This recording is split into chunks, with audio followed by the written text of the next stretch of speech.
صحیح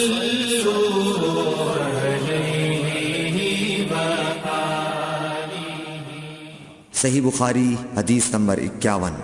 ہرقل شاہ روم نے ابو سفیان سے کہا، میں نے تم سے پوچھا تھا کہ اس رسول کے ماننے والے بڑھ رہے ہیں یا گھٹ رہے ہیں؟ تو نے جواب میں بتلایا کہ وہ بڑھ رہے ہیں۔ ٹھیک ہے، ایمان کا یہی حال رہتا ہے یہاں تک کہ وہ پورا ہو جائے۔ اور میں نے تجھ سے پوچھا تھا کہ کوئی اس کے دین میں آ کر پھر اس کو برا جان کر پھر جاتا ہے؟ تو نے کہا نہیں۔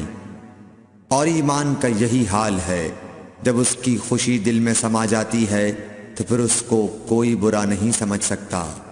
صحیح بخاری حدیث نمبر 52۔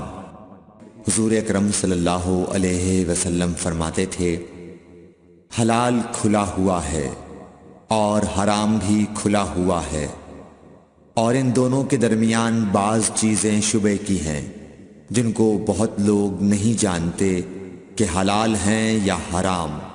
پھر جو کوئی شبے کی چیزوں سے بھی بچ گیا اس نے اپنے دین اور عزت کو بچا لیا، اور جو کوئی ان شبے کی چیزوں میں پڑ گیا اس کی مثال اس چرواہے کی ہے جو شاہی محفوظ چراگاہ کے آس پاس اپنے جانوروں کو چرائے۔ وہ قریب ہے کہ کبھی اس چراگاہ کے اندر گھس جائے اور شاہی مجرم قرار پائے۔ سن لو، ہر بادشاہ کی ایک چراگاہ ہوتی ہے، اللہ کی چراگاہ اس کی زمین پر حرام چیزیں ہیں، پس ان سے بچو۔ اور سن لو، بدن میں ایک گوشت کا ٹکڑا ہے، جب وہ درست ہوگا سارا بدن درست ہوگا، اور جہاں بگڑا سارا بدن بگڑ گیا۔ سن لو، وہ ٹکڑا آدمی کا دل ہے۔ صحیح بخاری حدیث نمبر 53۔ عبد القیس کا وفد جب حضرت صلی اللہ علیہ وسلم کے پاس آیا تو آپ نے پوچھا کہ یہ کون سی قوم کے لوگ ہیں یا یہ وفد کہاں کا ہے؟ انہوں نے کہا کہ ربیعہ خاندان کے لوگ ہیں۔ آپ صلی اللہ علیہ وسلم نے فرمایا، مرحبا اس قوم کو یا اس وفد کو، نہ ذلیل ہونے والے نہ شرمندہ ہونے والے، یعنی ان کا آنا بہت خوب ہے۔ وہ کہنے لگے، اے اللہ کے رسول صلی اللہ علیہ وسلم، ہم آپ کی خدمت میں صرف ان حرمت والے مہینوں میں آ سکتے ہیں، کیونکہ ہمارے اور آپ کے درمیان مضر کے کافروں کا قبیلہ آباد ہے۔ پس آپ ہم کو ایک ایسی قطعی بات بتلا دیجئے جس کی خبر ہم اپنے پچھلے لوگوں کو بھی کر دیں جو یہاں نہیں آئے، اور اس پر عمل درآمد کر کے ہم جنت میں داخل ہو جائیں۔ اور انہوں نے آپ سے اپنے برتنوں کے بارے میں بھی پوچھا۔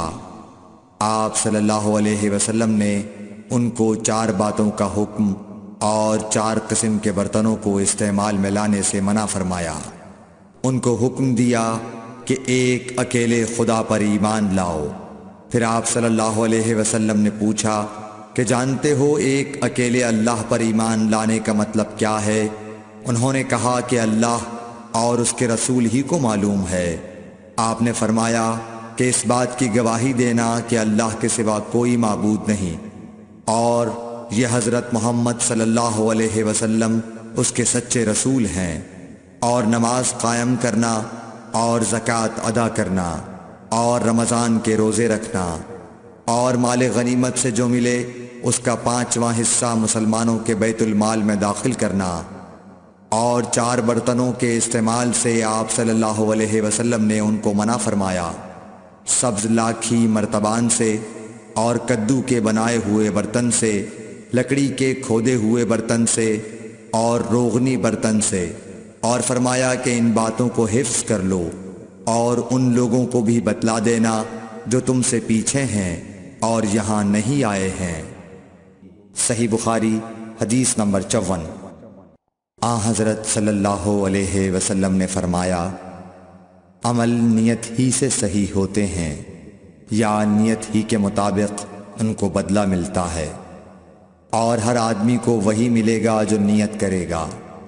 پس جو کوئی اللہ اور اس کے رسول کی رضا کے لیے ہجرت کرے اور اس کی ہجرت اللہ اور اس کے رسول کی طرف ہوگی اور جو کوئی دنیا کمانے کے لیے یا کسی عورت سے شادی کرنے کے لیے ہجرت کرے گا تو اس کی ہجرت انہی کاموں کے لیے ہوگی۔ صحیح بخاری حدیث نمبر 55۔ حضرت صلی اللہ علیہ وسلم نے فرمایا، جب آدمی ثواب کی نیت سے اپنے اہل و عیال پر خرچ کرے پس وہ بھی اس کے لیے صدقہ ہے۔ صحیح بخاری حدیث نمبر 56۔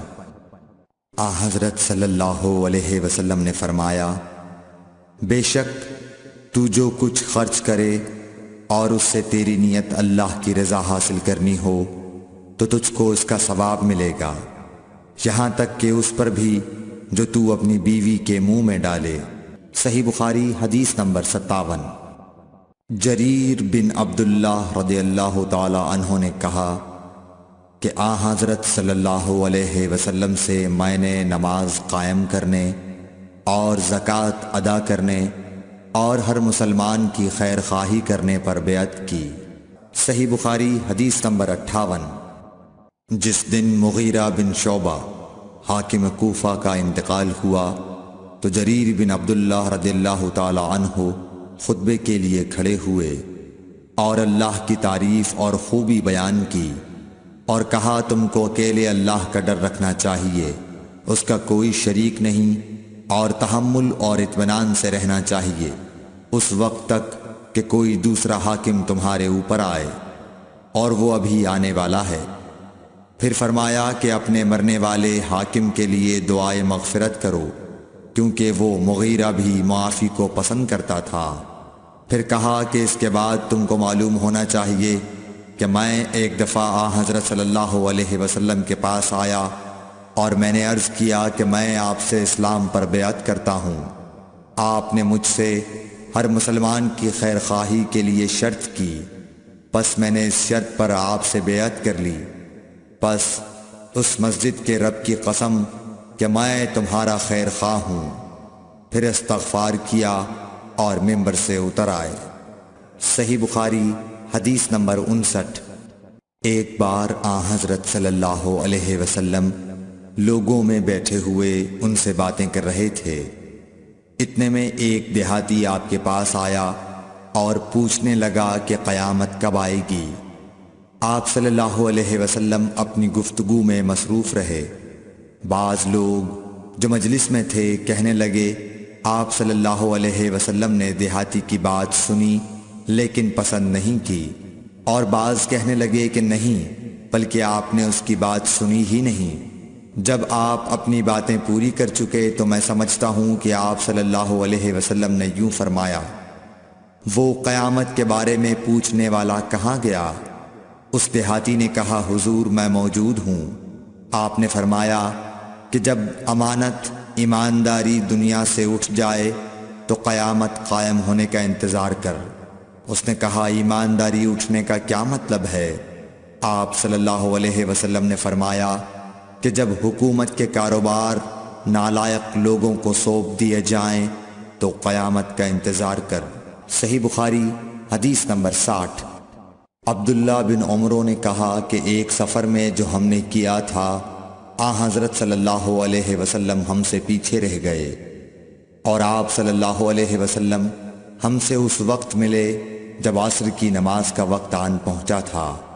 ہم جلدی جلدی وضو کر رہے تھے، پس پاؤں کو خوب دھونے کے بدل ہم یوں ہی سا دھو رہے تھے۔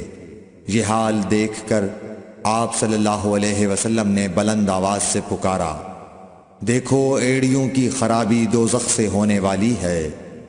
2 یا 3 بار آپ صلی اللہ علیہ وسلم نے یوں ہی بلند آواز سے فرمایا۔ Thanks for watching. Don't forget to like, comment, share and subscribe to